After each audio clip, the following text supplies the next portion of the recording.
Ladies and gentlemen, can I please have your attention? Great Scott! There's no crying in baseball! You better hold on tight, Spider Monkey. This is where the fun begins. Good morning, good afternoon, good evening, and good night. That's right. We're ranking The King of Kings. The King of Kings is a 2025 animated Christian film, loosely based on the children's book, The Life of Our Lord by Charles Dickens. In the film, Charles Dickens narrates the life of Jesus to his son Walter, who imagines himself journeying alongside Christ through his birth, ministry, crucifixion, and resurrection. Obviously, a very Christian movie. It is completely about the story of Jesus Christ and his life. I myself am Christian. I was not raised Christian. I have become Christian, and I just feel like that is relevant to understand where some of my perspectives may come from. But overall, I thought the movie was okay. Let's get into why with the 10 essential aspects of a movie. First is plot. Does the movie follow a comprehensive story arc and is plausible within the world that has been created? Well, the parameters I put around judging plot, that's just something you're going to have to figure out on your own time. But the way that they told Jesus Christ's story, I thought the way they used the bedtime story aspect of it, the fact that the kid was obsessed with kings, and he's trying to tell him the story that is the King of Kings. I thought it was clever. Thought it was interesting the way they did that. It was nice and smooth on how they transitioned from just day-to-day life to getting to why he is telling the story of Jesus to his son. As far as how they portray Jesus and his life, it's very surface level. It's very much the cliff notes of his life. This is definitely made for children. That doesn't mean that adults won't learn anything. You know, someone like me who was not raised in Christianity, didn't really pay attention that much to religion. You could still learn some things, but even I did not learn much of anything watching this movie because it very much is surface level information. Second is attraction. Does the movie have an interesting premise with a high entertainment value? It could for kids. Sometimes it's hard to tell whether it would be a movie would be good for a child or not because it depends on the age and it depends on the child. I personally think if I watched this movie as a kid, I would have been bored. However, I wasn't raised in a religious household, so I don't know if being raised that way definitely makes it more entertaining because it's just more prevalent in your life. But the way that the story was told, I just think I would have been bored as a kid. But it is made for kids, and I'm sure there is a group of kids out there that this movie would be entertaining for. As far as an adult, I can speak to as an adult, it's not worth watching on your own time. There are better movies to go watch. I think that do better. They do more because they're not meant for, they're meant for adults. They're not meant for kids. This movie is meant for kids. So unless you have a kid and you're wanting to show your kid a movie that might, make Jesus' life a little entertaining and easier to grasp because you can see it on screen, this could do that for you. But as an adult, if you're just going to watch it on your own time, I don't think it's worth your time. There's better movies out there. Third is theme. What message or truth is a movie trying to convey? Since the movie is an overarching story, it covers all of Jesus' life, it pretty much is following the same message and themes, the overarching themes of Christianity, which I would believe to be faith and forgiveness. Those are two of the biggest aspects of Christianity, and therefore it is the biggest message in a movie that is all about the entire life of Jesus. As a Christian, obviously, these are the most important messages that you can have, but if we're going to compare them to other Christian movies as far as theme, it's not diving into any sort of particular message to hammer one home. It's just conveying the overall message that Christianity conveys normally. Fourth is dialogue. Is there a real feel to the conversations? Most of the dialogue in this movie is fine. I can't praise it. I can't say it was bad. It just did its job. It was okay. The one thing I did not like was the kid in this movie. I thought his dialogue felt very cheesy.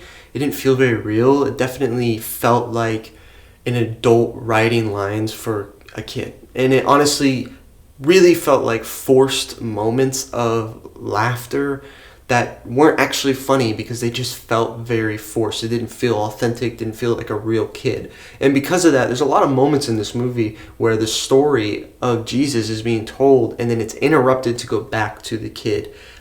Because the kid wants to ask a question, and normally I feel like maybe that wouldn't have been so annoying if the kid was a lot more convincing, if the questions were a lot more convincing, and if it just felt more authentic.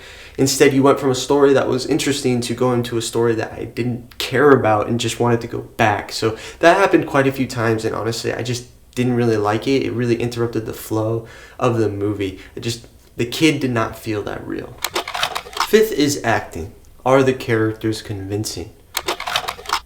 It is animated, so honestly all you have to go on is voices, and that can be kind of hard to stand out with animation, and I don't think anybody stood out in this film. There was nothing that was good enough for me to notice, and there wasn't anything bad enough for me to notice. 6 is cinematography. Is there a creative use of lighting, setting, and wardrobe to convey emotion?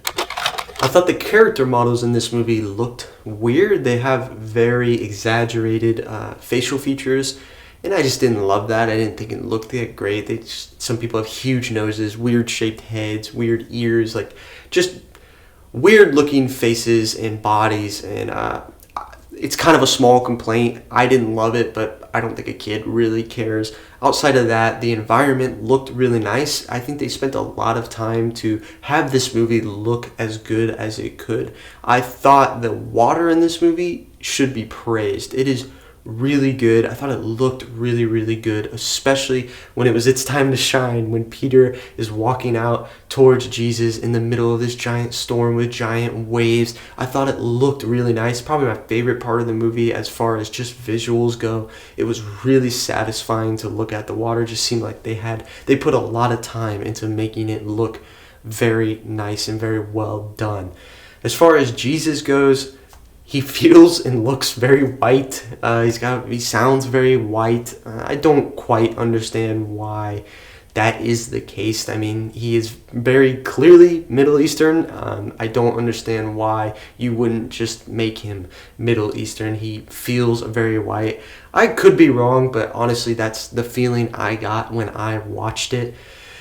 Feelings, as far as emotion goes, the story itself is emotional depending on the person, right? It's I think at its core it's an emotional story, depending on whether you're Christian, whether you're not Christian. Depends on how emotional that story is and how much you connect to it. That will always be there, but I don't think that this story, the way that they tell the story, doesn't necessarily convey any more emotion than what it naturally does on its own. I don't think this movie did a fantastic job of making you feel an emotion that maybe you wouldn't feel if you just heard the story through voice rather than seeing it. I just don't think that they conveyed that in any way. I don't think that was necessarily the purpose. I do think that this is more of just an educational skim of Jesus' life for kids. 7th is editing. This is all about the pace of the movie. The movie is an hour and 45 minutes long. I thought it was a really good pace. I wasn't ready for the movie to end, but when it did end, I felt like it was a good time. If it did go even 10, 20 minutes longer, I feel like I would have wanted it to start wrapping up. So I feel like they did a good job of wrapping it up when it needed to be wrapped up. 8th is soundtrack. I thought the soundtrack was decent. It's good enough. It did what it was supposed to do. Sometimes it's hard to notice a soundtrack until you watch a movie a couple times. But on my first watch through, I didn't walk out of the theater really noticing how good the music was. 9th is directing. Now I feel the director is in charge of the previous 8 aspects. They're the ones that have to put it all together, give it their stamp of approval, and make a really good movie. The director of this movie is Seong-ho Jang, and this is his only movie that he has directed. I thought he did what he was supposed to do. The movie ended up just doing what it needed to do, which is just be a kid's movie that tells the overall life of Jesus Christ. And it does that. I don't think it does anything extra to blow me away, and it doesn't do anything that is terrible. It just kind of exists and does what it's supposed to do. I'll be curious to see what else he could make. 10th is time. Will it stand the test of time? This one's a little harder for me because I don't really have a lot of Christian movies under my belt that I know and can compare to. However, I do think if I were to watch this movie again, it would be with my children. I do not think I would ever just pull this out to watch it on my own. But to be fair, that's not what this movie was made for. It was made for kids, not for adults. So I feel like it makes sense that it's not a movie I'm just waiting to watch on my own again. I do think there are movies that are made for adults that are Christian that I would do that with. This is just not one of them. Now for the review section. Rotten Tomatoes critics gives it a 64. The audience gives it a 97. And IMDb gives it a 72. Again, this is kind of hard for me to judge because I don't have a whole lot of movies that I can compare to put it on a scale. If I had to do it just as a movie itself, I'm closest to 72, but I think I would probably be more high 70s to at the lowest a mid 70. I just think it's an okay movie. It doesn't do anything to amaze me, to wow me, to want me to point it out to somebody else and say, you've got to watch this movie, it's fantastic. It just does okay. It does its job. It also doesn't do anything bad. I feel like it belongs in the mid 70s, and there's moments in the animation that I feel like elevate it to maybe just being a high 70. Finally, for the rankings. Now, normally I do have my list that I compare in the same year, decade, and all time.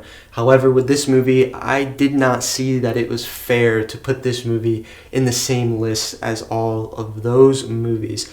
This movie has a weight that is much different than a normal movie for someone like me, and I just don't think that it's fair to compare the two because the message and theme and story of this movie has a real impact for people like me. It is very significant, and it will always be the most important message of all. It doesn't matter if you're comparing it to a movie that I would say cinematically does a lot more, like Wild Robot. It's a fantastic kids film. I think it's a much better kids film cinematically than this movie. However, this movie, its message will always be more important than what the message of the Wild Robot is overall. So I just don't think it's fair to compare this movie to a normal movie that does not have any sort of religious motive behind it or story to tell. So therefore, I'm going to make an entirely new list.